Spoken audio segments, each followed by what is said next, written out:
are gonna have a baby. Hey, somebody better call the zoo. Would you stop that? Red Fox could drop a one-liner like a sledgehammer and fake a heart attack so hard the audience howled. This is Sanford and Son, the stories the junkyard never told you. From the chaos when Foxx walked out, to Aunt Esther nearly getting axed, to the junk truck with its own fan club.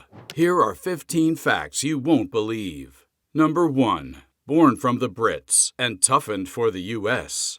From 1972 to 1977, Sanford and Son turned a Los Angeles junkyard into one of TV's funniest addresses.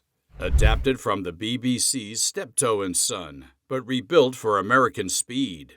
Same bones, pride, guilt trips, a son who can't quite escape, swapped London drizzle for LA grit and West Coast rhythm.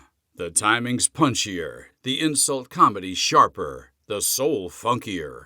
It ran hotter, louder, and funnier, thanks to Red Fox and DeMond Wilson. The truth shall set you free. Your Uncle Edgar thought the same thing, and the judge gave him 6 months. Number 2. Quincy Jones gave it a street beat.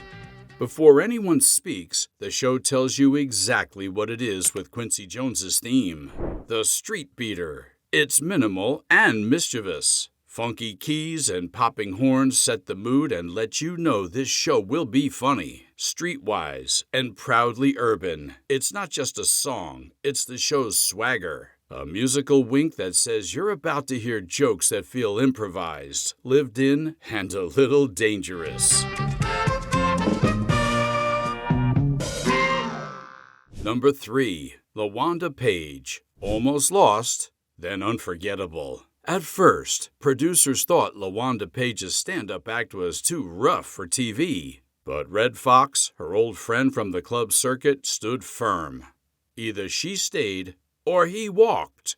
She stayed, and the show gained its secret weapon.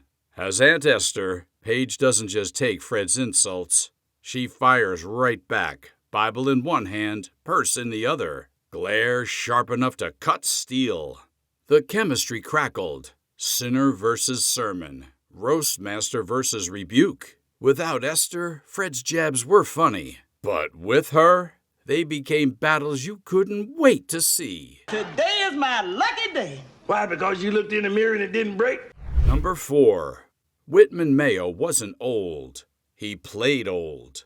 Whitman Mayo built Grady from the ground up. Rounded shoulders, slow shuffle, gentle smile, and that dreamy, slightly offbeat cadence. It worked so well that many viewers assumed he was truly elderly. He wasn't. Grady was written as mid-60s, while Mayo was in his early 40s. The age gap between the actor and the character shows how precise his craft was. He played older. The tempo, posture, even the way he blinks. Would you mind holding out your arms so you can scare away the crows? Number 5. A walkout that rewrote the show. Midway through season 3, Red Fox vanished, walking out after a clash with the studio over pay and respect. No Fred, no fake heart attacks, no safety net. For most shows, that would have been the end. But here's the twist. NBC didn't pull the plug. They handed the keys to Grady. For multiple episodes, the sidekick ran the junkyard. And against all odds, the show still worked. Number 6. Ratings junkyard? Try Juggernaut. The series routinely crushed Friday nights and even hit number 2 in the Nielsen ratings, behind All in the Family.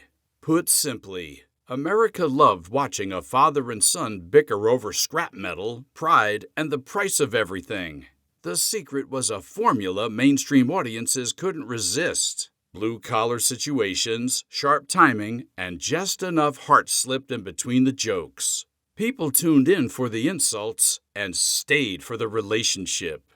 I got a truck outside with my name on it, Sanford and Son. I'm Sanford and this is Son. Number 7. Studio audience means extra fuel for the fire. The show was staged like a club set. Multi-camera, taped in front of a live audience, with Red Fox feeding on the room. That changes everything. You can hear the laugh roll when a tag lands just right, and you can feel the spontaneity when Foxx tosses an extra line and the cast fights a smile. The end result is sitcom jazz. Scripted, yes, but alive to the moment. A black man ain't got a chance down here. I'm black. Well, you the judge, that don't count. Number 8. The cleanup on aisle Fox. How do you put a famously blue comedian on 1970s network TV? You invent a TV-safe dictionary of daggers. Writers and performers kept the language clean, but with a bite. Fish-eyed fool, heathen, sucker, and of course the knockout punch. You big dummy. The genius isn't just the words, it's the rhythm. Over time, those phrases bled into everyday speech. The censors got their clean show. The audience got their street heat. Oh, you call me dear? Why should I call you dear? You look like Bambi's father. Number 9. The junk truck became a star. That faded early 1950s Ford F1 is the first thing you see in the credits, rattling into the frame like a character with its own backstory. The truck signals everything: thrift, hustle, and nostalgia. Decades later, fans still track down that body style and try to match the paint, because the truck isn't just set dressing, it's Fred's pride on 4 wheels, a rolling emblem of turning nothing into something. Number 10. Julio brought the neighborhood next door.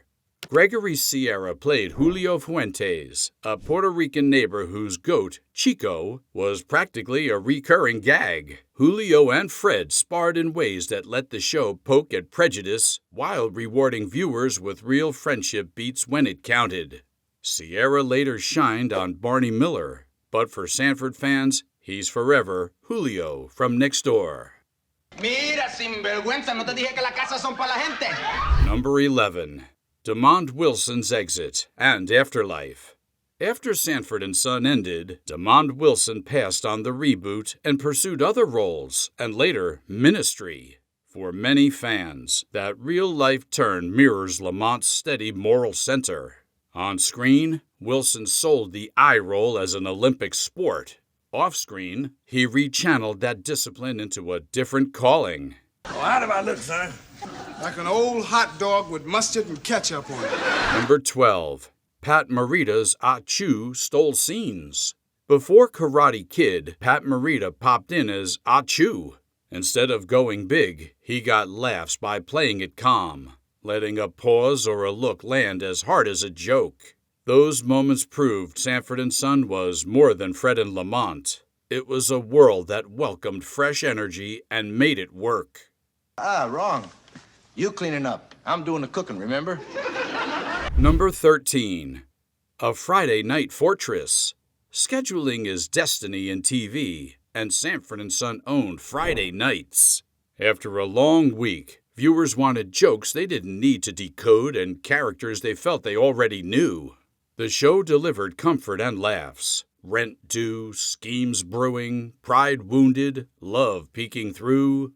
It's blue-collar Shakespeare. Insults, reconciliations, and a curtain call that lands with a grin. Families watch together, which is why the catchphrases became household language. The time slot wasn't the reason for its greatness, but it gave the show room to grow into a classic. Number 14. It helped clear the runway for more black-led TV. Sanford and Son proved that a black-led sitcom could sit at the center of American popular culture and sound like real neighborhoods when it did. That win gave executives fewer excuses and opened doors for the next wave, like Good Times, What's Happening, The Jeffersons, and more. You can draw a straight line from Fred's Junkyard Throne to the broader map of 1970s network comedy. That show didn't just recycle scrap, it recycled television itself, turning old rules into raw material. Look at you. You look ridiculous. Ethel, I fell off a truck. What's your excuse? Number 15. The legacy keeps earning laughs. Some shows fade. Sanford and Son doesn't. Syndication planted it in afternoons, and home video and streaming keep bringing in viewers who weren't even born yet. Fred and Lamont arrive like neighborhood legends. The secret? Timing, tension, truth. Under the roast battles is a father who can't say "I love you" easily, and a son who hears it anyway. That's why it still lands. From the funk of Quincy Jones to the fury of Aunt Esther's handbag, Sanford and Son still hits like new. If this brought back memories, drop your favorite Sanford and Son moment in the comments, or tell us which classic we should wheel into the yard next, because legends like this don't rust. They just keep on rolling.